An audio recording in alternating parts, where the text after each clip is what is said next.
So I guess it's funny with my mix of things. I don't really have a typical day. It can be anything from being out rehearsing or being at home writing music. There's often a lot of emails, I will say. Admin plays a big role in my life, which is no surprise. So I'll give you a typical day today was a mixture of trade union meetings and emails, sorting out some boring pay stuff for some people I manage at one of my jobs, and then meeting with a researcher who wanted to talk about their research ideas, and a little bit of music editing for some recording that I'm working on.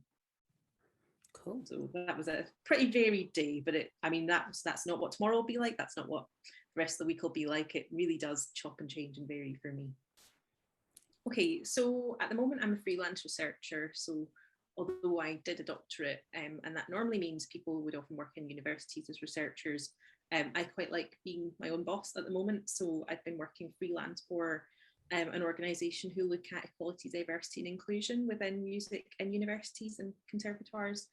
So I'm currently as a researcher working on a massive project where we're mapping out different EDI work that's happening, people's perceptions of it and that sort of thing.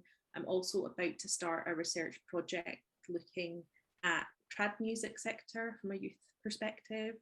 And I'm also in my sort of formal job at the moment that's research related. I look after the evaluation and strategic development for widening participation. So working with a music education provider to think about how they can broaden the types of people who engage with what they offer, and how we can learn more about how people experience it as well, in terms of those who currently experience what they offer and those who we want to engage with it more. You can remember. Okay, so it's funny because I've got such a clear memory of this the whole way through. It was almost like I knew what I was going to do. So from third and fourth year, I took English, maths, obviously they were compulsory. French was my language of choice because that's what I started in primary school. We got a bit of French in primary 6, so I naturally opted for French for secondary, and I took it as a modern language. I did modern studies. I just found that most interesting. I did chemistry and physics because for some reason in my head I thought I had to do 2 sciences, or it came from somewhere anyway. There was some kind of notion of you should do 2 sciences, so I did chemistry and physics, because I was a bit too squeamish for biology. And I did, how many is that? I did computing, because again, just quite enjoyed that, found it useful, especially, so I'm of the generation where we just, we had dial-up internet until I was at uni, so computing felt like a very important thing then, because we didn't naturally just learn about these things day to day. And then music, because I was very much encouraged by my parents to keep one creative subject. And again, the school kind of encouraged that. There was a bit of a formula to it, I guess, in that way, with different columns, and you'd pick things to get a good mix of subjects. So music was like, out of all the art subjects, music was the one that I just felt most aligned to at that point, because I guess I'd done a bit of music already by then. Okay, so I'll start from where I just left off there then with my standard grade subjects. When I went into 5th year, I still didn't really know what I wanted to do. So I kept things quite open again. So I kept English, maths, French, computing. And I was going to, and I did chemistry. So you'll notice music's not in there, despite where I ended up. And that's because I knew that I could keep music up without doing it as a subject. And actually I was the only person in my year who wanted to do music and French. And at that point in time, I thought maybe I wanted to keep a language, maybe I wanted to use it at uni or for something. And it was easier to keep music on the back burner and still be okay with it. Whereas if I'd stopped French, I would have lost it. I would have lost my language skills. So that was my 5th year. In that time, my musical life was expanding. I joined a sort of soul and Motown band as a singer, really kind of, that was a massive confidence U-turn. I was quite a nervous flute player, quite a nervous singer as well, actually, but something changed, I guess, and I became quite a confident singer for a while. I think there was something about specifically that music and having a band on stage and the buzz of it. So I was doing all of that along the same time of thinking about what I wanted to do for uni. In 6th year, I did loads of extracurriculars. So I signed up, and I did this in primary school as well. I signed up to be in the buddying scheme, and I did a lot of kind of, I guess, early activism and advocacy work around kind of wanting young people coming into my school to feel welcomed. So I did a lot of that, and took philosophy and modern studies and advanced music. I crashed the advanced higher because there was a curriculum change at that point. So I was able to crash the advanced higher, and still kind of didn't know what I wanted to do. So when I applied for my UCAS, I actually applied mostly for law courses, including some law with French, because that's where the French came in. I think I'd watched a lot of movies with lawyers and went, oh, I'd like that. And I think there was something about the sort of equalities and justice side of things that I was interested in. I wanted to change the world. So that's the common thread. And we had a student teacher, or a couple of student teachers in music at that point in time, who talked about their course. And I thought, well, I hadn't really ever thought about studying music before. I didn't think it was something I could do. Didn't know you could do degrees in it, even though guidance teacher at some point went, oh, maybe music therapist or music teacher. But there was not much more than that. And at home, no one had any idea how to pursue studying music. I don't think they ever expected me to do it. And somehow I heard about this course through these student teachers and applied. And it was just the perfect course because I could apply with my flute playing and my soul singing and my other singing and just every part of who I was. And it was a really open course, and there was loads of people who were there for performance, but there were also people who were there to write music, to compose, to produce and record music. Those of us who were quite interested in the academic study of music. Lots of people went on to be teachers, session musicians, performers. People have gone on to be pharmacists, lawyers, all sorts of things. People have gone abroad, people have stayed in the UK. And so in that time, I really started to enjoy doing research. That's when I really learned what research was. Knew I wanted to work in education. I think that goes back to my primary school days, but didn't want to work in, I'd realised by then I didn't want to work in primary or secondary. I liked the freedoms of working in kind of adult education, so further education, higher education. And then I started pursuing research, did research degree, worked as a community musician, was doing a lot of activism in between all of this. And then I guess where I'm at now is that although I do hundreds of different things, that common thread is that everything is kind of rooted in working around equalities and tackling inequality and tackling injustice. And that goes across, all of my research work's about improving things. It's about change, social change. My PhD was about trying to change and make positive change in music education. My kind of music production work is about, so I put on music events for Glasgow Life, namely Glasgow Mela, so Big South Asian Arts Festival. And that's about, for me, showcasing a really nuanced and pluralistic idea of what it means to be a South Asian artist in Scotland. And I run an arts organisation with that kind of vision in mind. I help other organisations as a freelance consultant to do kind of change work in that way, in terms of diversifying their audiences and workforces and the types of work they programme and platform. And as a performer, I'm trying to challenge all of the baggage that came along with what I learned about music. So I'm doing that very much for myself, I guess. So I came away with a degree in music, but I play often for quite little money, and I play in kind of quite low-key, small, experimental kind of gig nights and venues. It's all quite low-key. I still do some session work, but mostly I enjoy things like collaborating with poets. And again, for me, that feels like, I guess, the poetry is always about, and the poets I work with they all tend to work within some realms of kind of social change. And so you see that whole, like, although I do all these different things, there is a common thread in there. And that goes back to wanting to be a lawyer in the first instance and having that broad idea of changing the world. It's funny, like they often say with PhDs, most of us go in wanting to change the world. And that's kind of what's I feel like that's what's led me here. So I guess if I was to think all the way back to, there's a couple of things. One is that when I came to study music, or rather when I came to work as a musician, when I came to actually get out gigging and to understand who I was as a musician, that actually there was so much from my life that I hadn't thought about bringing into the classroom.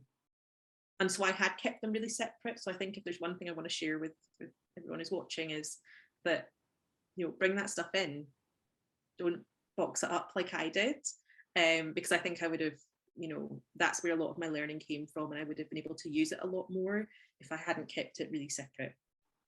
I think for me, the biggest things I've learned that have seen me through my life are perseverance. It took me 2 weeks to make a sound on the flute when I first got it, but I was adamant. I was like, I'm going to make this work. I just wouldn't accept that, because that felt like my only option to learn an instrument at that point in time. And I was like, well, if I don't manage this, then I won't get to learn an instrument. So I'm going to make a sound on it.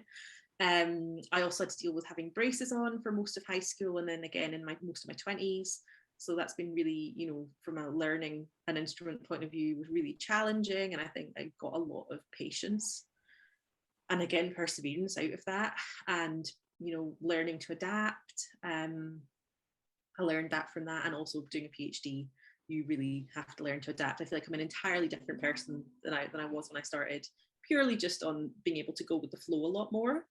That said, I know lots of musicians of different styles who, you know, improvisers especially, who were generally much more adept at going with the flow when we studied, whereas I think I was still quite stuck in my ways around how I would make music at that point. I think I've generally learned, like when I talk about loving admin, a lot of that came from studying music at uni, organising ensembles, trying to organise and keep on top of a really busy extracurricular timetable all the way through school.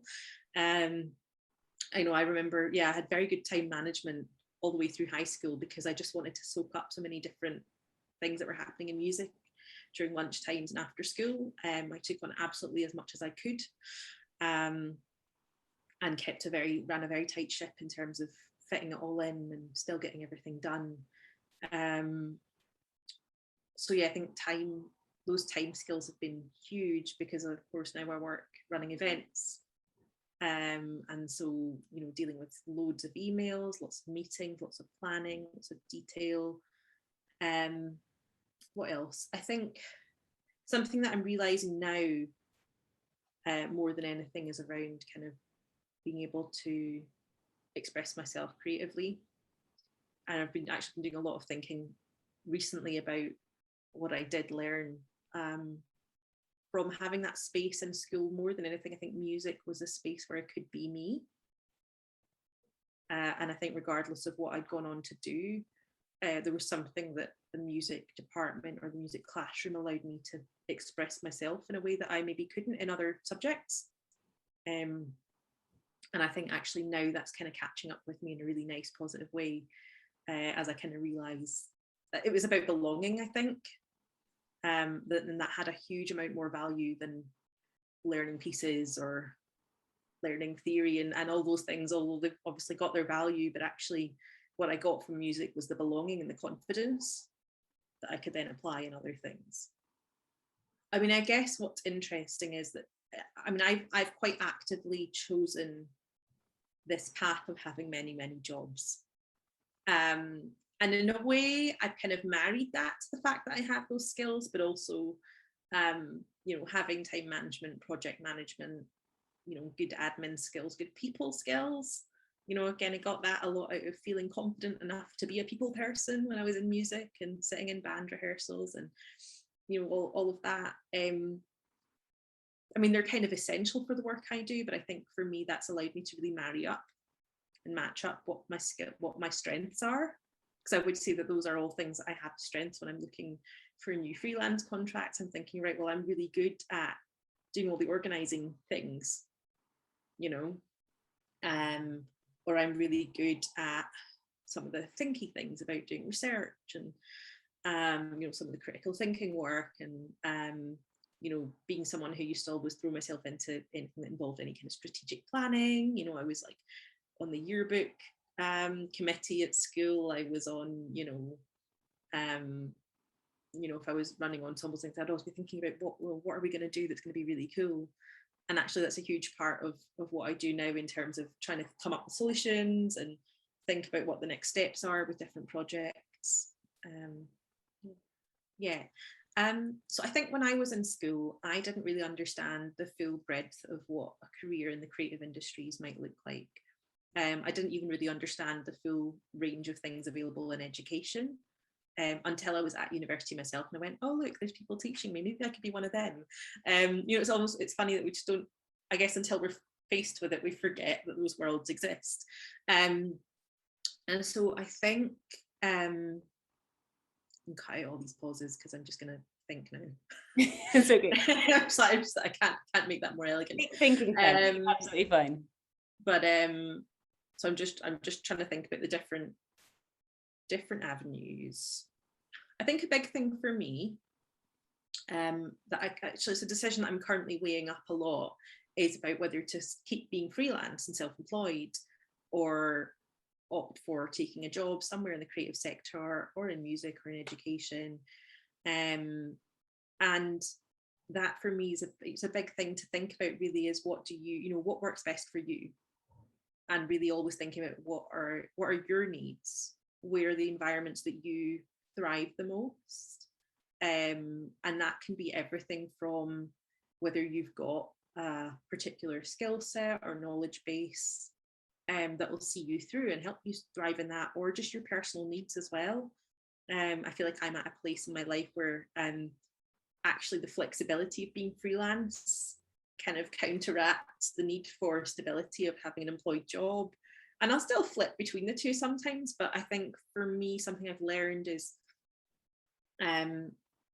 about not just thinking about the kind of the career side of it, and actually thinking about my individual kind of needs in terms of the kind of jobs I do. And I think for me, studying music, both in school and beyond, has kind of helped me have that flexibility. I think if I'd studied something else, it would have gone straight for an employed route. And so in a way, it's fitting for me that I ended up in a pathway where self-employment was an option, because it works very well for me. I've tried being employed, and I just enjoy having the freedoms of self-employment, and I enjoy the variety. But I think my takeaway message from that is that I worked out that that's what I need. That's what works for me, and that'll be different from what works for all of you. And you'll have your own needs and wants. So work out what you need and what you want. So something I've been having a lot of conversations lately actually about how little we often think about the behind the scenes roles and all the other parts of the creative sector. Because I think sometimes we think, what are I'd really love to work in the creative industries, but I'm not a performer, or I don't write music, or I don't design things. And actually, having a creative art subject on the back burner and as part of your sort of ammunition can give you a huge amount of kind of knowledge and context. But to do jobs like, building sets or costuming or managing, funding, there are so many other roles beyond the on stage or kind of on screen that require all these other skill sets and will require you to do all those other subjects at school. But actually studying the arts or keeping the arts in the picture gives you that context to do that.